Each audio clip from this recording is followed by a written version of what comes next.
मस्साजोगचे सरपंच संतोष देशमुख यांची हत्या होऊन आज 5 दिवस पूर्ण झाले आहेत. या 5 दिवसामध्ये पोलिसांचे तपास बदलला, काही आरोपींना ताब्यात घेतलं, रस्त्यावर हिंसक आंदोलनसुद्धा झालं आणि ही आंदोलनाची धग आणखीसुद्धा कमी होत नाही आहे. म्हणजे मी आज ज्यावेळेस 5व्या दिवशी या मस्साजोग गावामध्ये येत होतो, आणखीसुद्धा काही दुकानं उघडले गेले नाही आहेत. म्हणजे एखाद्या घटनेचा परिणाम केवळ एका घरावर नाही तर तो गावावर, पंचक्रोशीवर कसा होत असतो हे या प्रकरणावर आपल्याला पाहायला मिळतं. संतोष देशमुख यांचे बंधू धनंजय देशमुख माझ्यासोबत आहेत. खरं तर या काळामध्ये त्यांना अनेक लोक येत आहेत, धीर देत आहेत, सांत्वन करत आहेत, पण खंबीर होऊन आज एक भाऊ भावासाठी लढताना पाहायला मिळत आहे. म्हणजे 5 दिवस आम्ही खरं तर शांतपणे सगळं अनुभवत होतो, बघत होतो. हे 5 दिवस तुमच्या आयुष्यातील कठीण काळ होता. एकतर तुम्ही भावाविना, ज्या भावासाठी, भावासोबत तुम्ही इतका प्रवास केला, तो 5 दिवसापूर्वी थांबला. आता त्या 5 दिवसामध्ये घडलेल्या घडामोडी कशा होत्या, त्यानंतर न्यायाच्या संदर्भामध्ये तुम्ही मागणी केली आहे ती पूर्ण होते का, आणि सगळ्यात महत्त्वाचं मी बघतो की आज गावामध्ये आजसुद्धा अनेक ठिकाणी दुकानं उघडली गेली नाही आहेत. हां, हे तर जे चालू आहे, दिवस किती जरी झाले तरी दुःख कमी नाही होत. दुःख न कमी व्हायचं कारण असं आहे की जर वेगळ्या प्रकारे आजारातून काही ॲक्सिडेंटली काय झालं असतं तर आपण समजून घेऊ शकलो असतं.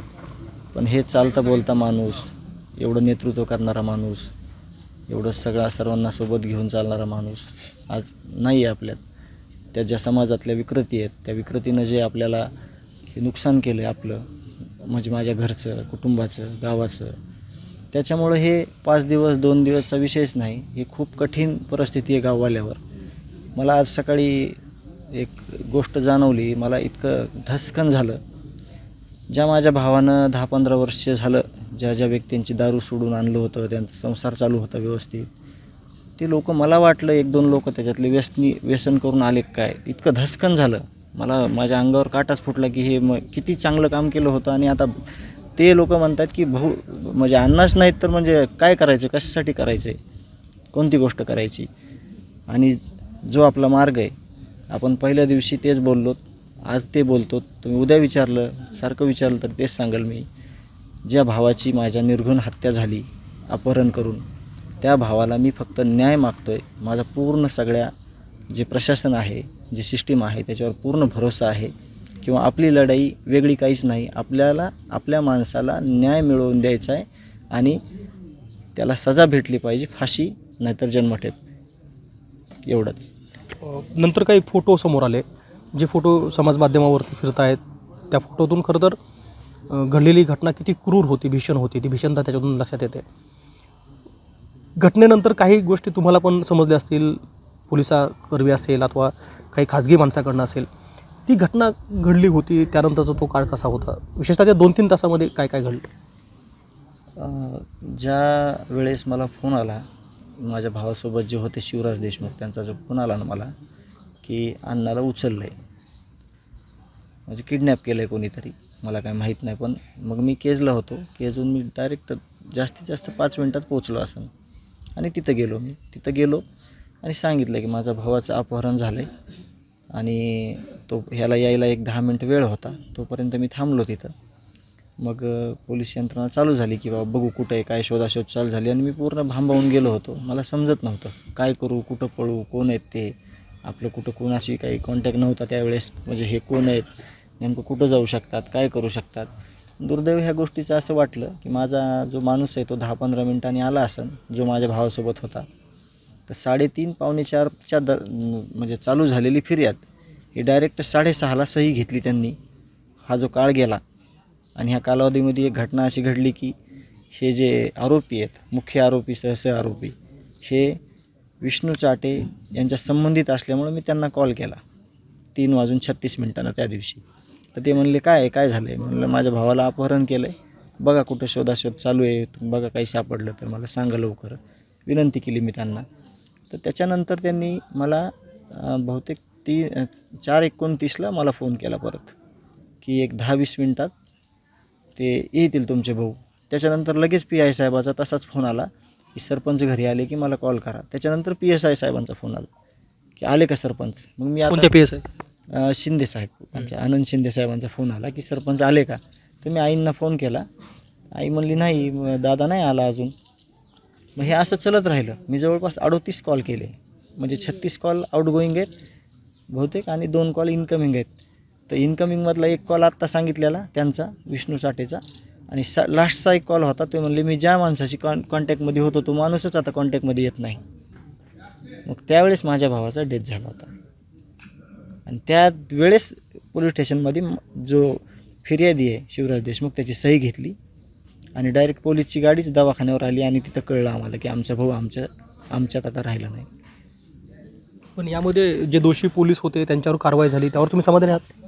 समाधानी मी कशावर नाही म्हणजे हे काम चालू आहे ना. कुठली पण गोष्ट करताना जोपर्यंत त्याचा रिझल्ट येत नाही, जोपर्यंत ते आपला उद्देश साध्य होत नाही, एखादी गोष्ट मी प्रयत्न करतो आहे म्हणण्यानं होणार नाही. आपल्या भावाला, माझ्या भावाला, एका घरातल्या कुटुंब प्रमुखाला ज्या दिवशी ज्या आरोपीनं हत्या केली, अपहरण केलं, त्या लोकांना ज्या दिवशी फाशी होईल, ज्या दिवशी जन्मठेप होईल, त्या दिवशी मी तुम्हाला प्रतिक्रिया देईन की मी आता समाधानी आहे का काही मला अडचणी आहेत.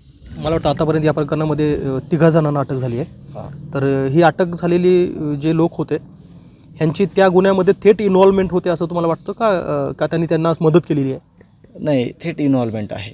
अच्छा. हां, कारण का एका माणसाने हा गुन्हा नाही केलेला. ह्या सगळ्यांना सारखी गुन्हेगारी आहे ह्यांची. सगळ्यांनी सारखेच कामं केलेत. मुख्य आरोपी जरी एक असला तरी ह्यांनी पण तितकाच गुन्हा केलेला आहे आणि ह्यांना पण तितकीच सजा झाली पाहिजे. पोलिसांनी हा तपास सुरुवातीला खरं तर याच्यात वेगवेगळे प्रवाद होते. म्हणजे आपण बघितलं की बजरंग सोनवणे यांनी CBIची मागणी केली होती. इथनं मला वाटतं काही लोकांनी CIDची मागणी केली होती. आणि आता ही मागणी SITपर्यंत आली आहे. म्हणजे सुरेश धस यांनी मागणी केली की SIT झाली पाहिजे. तुम्हाला काय वाटतं की आता कारण ऑलरेडी हा तपास केज पोलिसाकडनं CIDकडे वर्ग झालेला आहे. तर मला ह्याच्यावर असं बोलायचं आहे की ज्या दिवशी माझा भाऊ मला कळलं की आपल्यात राहिला नाही, मग मी घरी आलो, कुटुंबाला सांगितलं की थोडं लागले दादाला आपल्या आणि मग सकाळी आपल्याला बघायला जायचं आहे. आणि मी इतका तुटून गेलो आणि मी इथं येऊन घराच्या बाजूला एक मंदिर आहे, त्या मंदिरात मला बसवलं. त्याच्यापुढं ह्या जनता जी आहे पंचक्रोशीतली, तालुक्यातली, त्या लोकांची जी भावना होती, जे हंबरडे फोडत होते, त्यांना कळत नव्हतं की न्याय कसा मागायचा, त्यांना शिक्षा कशी व्हायची. त्या ह्याच्यातून त्या लोकांनी, माहीत नसतं ना लोकांना, गावातले जे लोक आहेत खेड्यापाड्यातले, त्यांना SIT माहिती आहे का? काहीच माहीत नाही की नेमकं काय आहे ते. त्या भावनेतून त्यांनी मागणी केली आणि मग ते लेखी देऊन ती मागणी आली.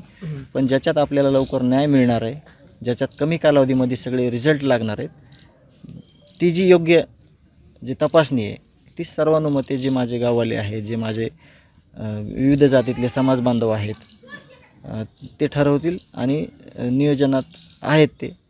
तर त्याच्यात मी ॲग्री आहे की ते योग्यच करणार आहेत. मी पण खूप दुःखात आहे. म्हणजे मला समजत नाही नेमकं म्हणजे काय. मला तर असं वाटतं की आत्ता 1 मिनिटात त्यांनी सांगावं मला की झाली फाशी शिक्षा किंवा झाली जन्मठेप. जरांगे पाटलांनी मागणी केली होती की हा सगळा खटला फर्स्ट ट्रॅक कोर्टवर गेला पाहिजे.